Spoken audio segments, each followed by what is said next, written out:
अस्सलामुअलैकुम। आज हम डिस्कस करेंगे एनाटॉमिकल डायरेक्शनल टर्म्स को।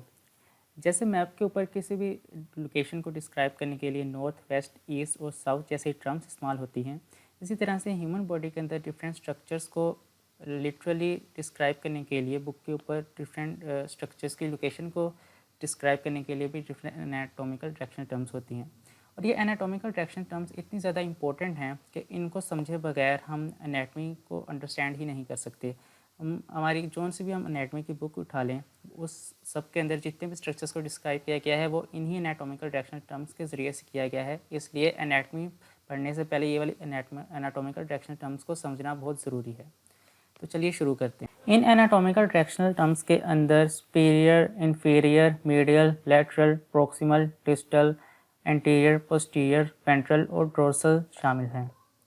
इन डायरेक्शनल टर्म्स को ह्यूमन बॉडी के ऊपर अप्लाई करने के लिए सबसे पहले हम बॉडी के एक फिक्स्ड पोस्चर को एज अ रेफरेंस यूज़ करते हैं जिस पर हम ये डायरेक्शनल टर्म्स को अप्लाई कर सकें। क्योंकि बॉडी के पोस्चर चेंज होने की वजह से बॉडी के जो डिफरेंट स्ट्रक्चर्स हैं उनकी डायरेक्शन भी चेंज हो जाती है। जैसे कि हम लिम्स को किसी भी डायरेक्शन के अंदर हम चेंज कर सकते हैं। इसकी डायरेक्शन हम अपने हैंड्स को स्पाइन कर सकते हैं या प्रोन कर सकते हैं। तो इन कन्फ्यूजन से बचने के लिए हम बॉडी के एक फिक्स्ड पोस्चर को एनाटॉमिकल पोजीशन कहते हैं।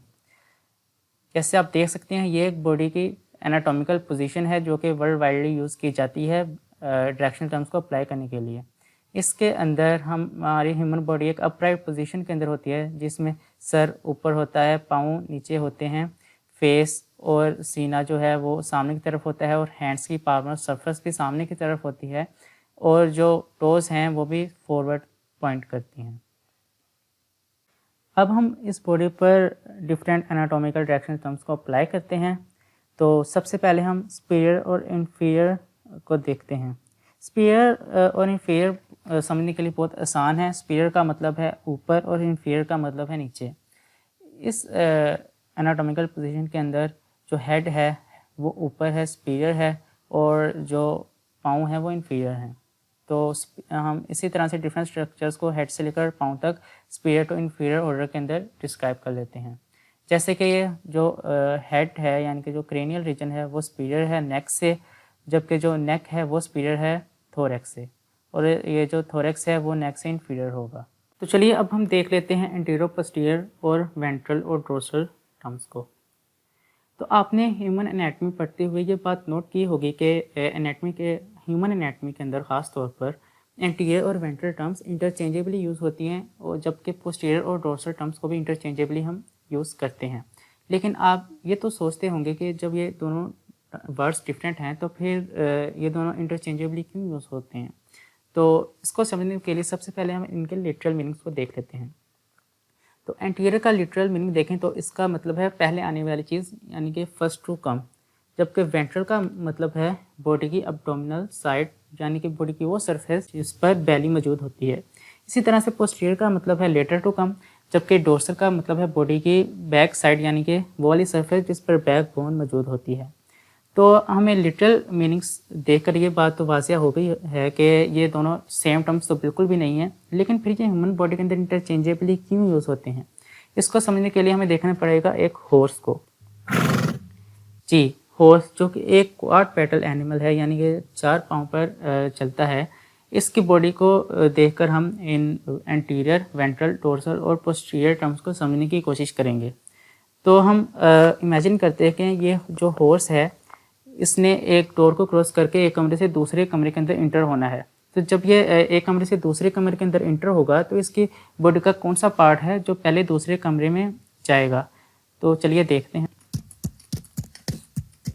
जैसा कि आप देख सकते हैं कि इसका जो हेड है वो पहले रूम में इंटर हुआ है, जबकि जो इसकी टेल है वो रूम के अंदर बाद में हुई है इंटर।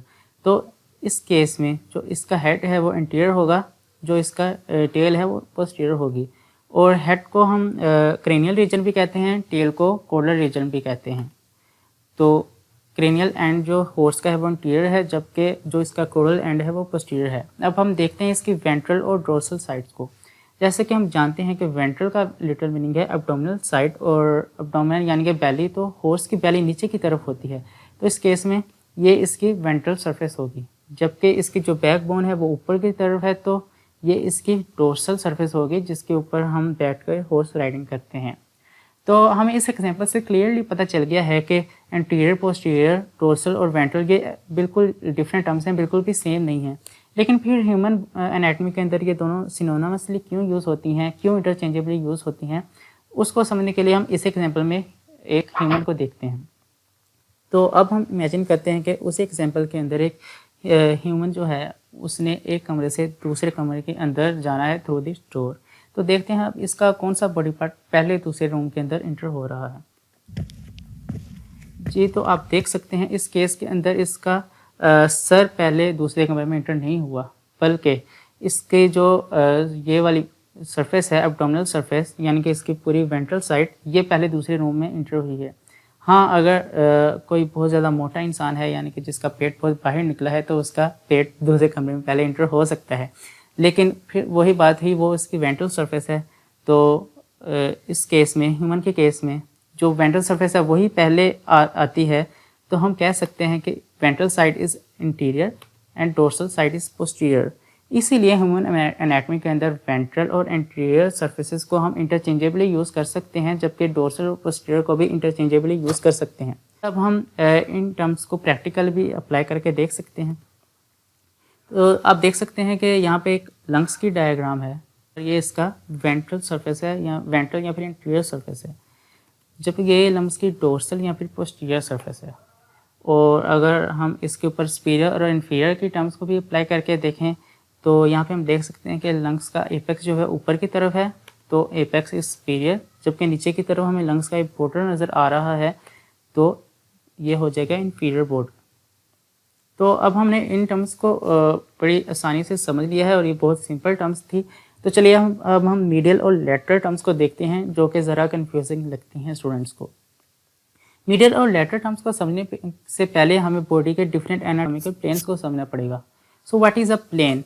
प्लेन कोई भी एक ऐसी लाइन को कहते हैं जिसके अलोंग हम बॉडी को कट करके, डायसेक्ट करके हम उसकी इंटरनल स्ट्रक्चर को स्टडी कर सकते हैं।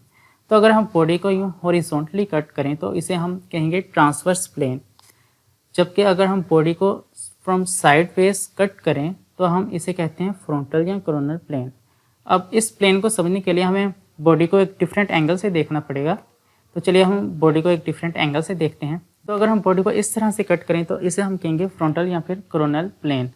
और ये प्लेन जो है बॉडी को दो पार्ट्स में डिवाइड कर देता है, वेंट्रल और डोर्सल।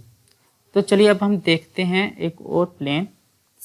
इसी तरह से अगर हम बॉडी को वर्टिकली डायसेक्ट करें तो इसे हम कहेंगे वर्टिकल या फिर सैजिटल प्लेन। और अगर ये सैजिटल प्लेन जो है बिल्कुल हम दरमियान से कट करें बॉडी को, सेंटर से, तो इसे हम कहते हैं पैरासैजिटल या फिर मिडल प्लेन।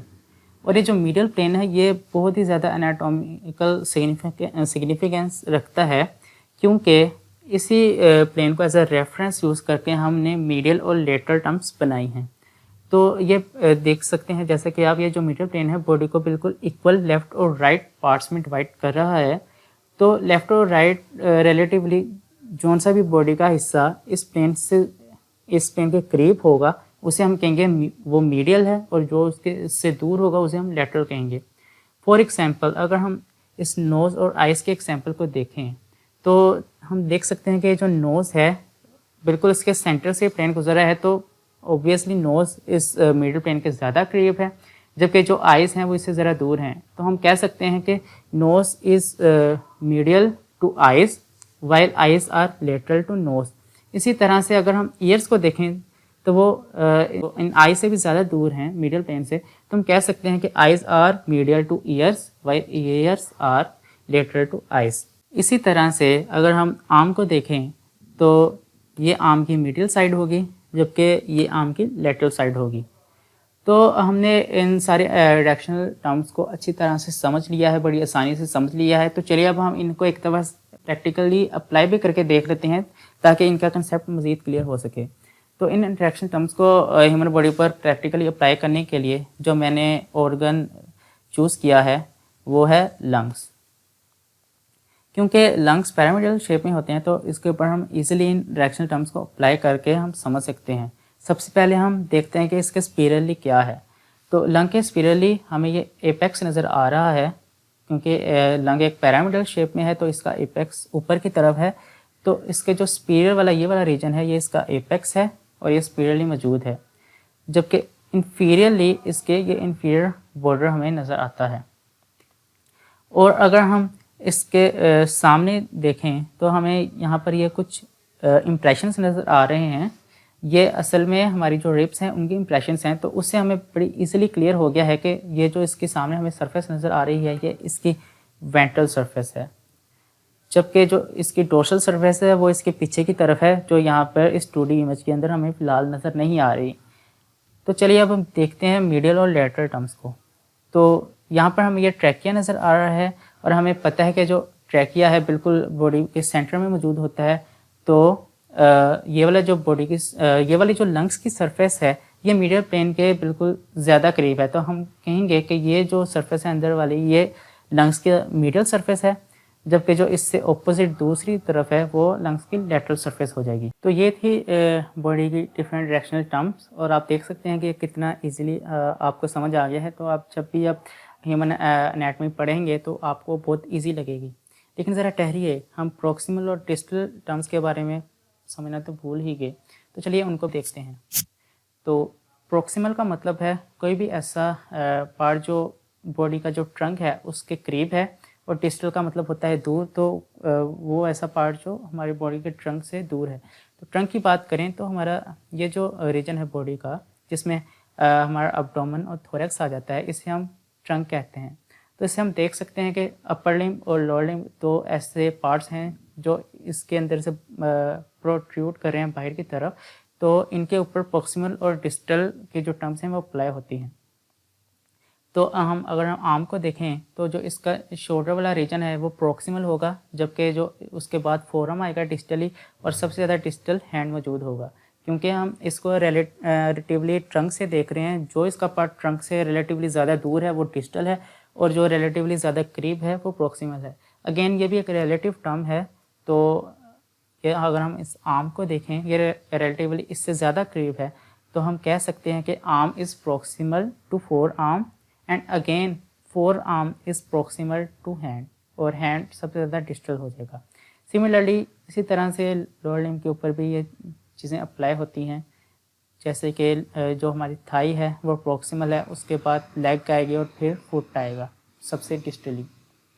तो इसी तरह से इनके अंदर जो बोन्स हैं ह्यूमरस वगैरह उनके भी प्रॉक्सिमल और डिस्टल एंड होंगे, और उसके अलावा जो हमारे अपर लिम्ब और लोअर लिम्ब को जितनी भी वेसल्स सप्लाई कर रही हैं उनका भी एक प्रॉक्सिमल एंड होगा और एक डिस्टल एंड होगा। तो ये थी डिफरेंट एनाटॉमिकल डायरेक्शनल टर्म्स, जो कि हर बुक के अंदर यही टर्म्स यूज़ होंगी। तो जिस बंदे ने ये पहले टर्म्स ना पढ़ी हों तो बुक के अंदर कोई ऐसा सेंटेंस हो जिसके अंदर ये सारी टर्म्स डिफरेंटली इस्तेमाल की हों, जैसे कि this is present laterally and ventrally to this structure and dorsally this structure is present. तो इस तरह का कोई भी सेंटेंस देख के जब न्यू स्टूडेंट्स होते हैं, न्यूबीज़ जो होते हैं, वो देख के बहुत अचानक से कंफ्यूज हो जाते हैं कि ये कितना मुश्किल चीज़ है। लेकिन जिनको इन डायरेक्शनल टर्म्स की अच्छी तरह से समझ हो उनके लिए बहुत आसान होता है। तो उम्मीद है आपको भी इन टर्म्स की समझ आ गई होगी, और आप जब भी एनाटॉमी पढ़ेंगे आपको बहुत ज़्यादा आसान लगेगी। तो अगर आप अपर लिम्ब स्टार्ट कर रहे हैं और आपको उनके डिफरेंट स्ट्रक्चर्स, उसकी एवोल्यूशन और उसका एक इंट्रोडक्शन चाहिए अपर लिम्ब का, तो ऊपर एक वीडियो का लिंक आ रहा होगा, उस पर क्लिक करके अपर लिम्ब स्टार्ट कर सकते हैं। और अगर आप इस चैनल पे नए हैं तो इस चैनल को सब्सक्राइब करें, वीडियो को लाइक करें, और कमेंट्स में अपनी सजेशन ज़रूर दीजिएगा। तो नेक्स्ट वीडियो में मुलाकात होगी। अल्लाह हाफिज़।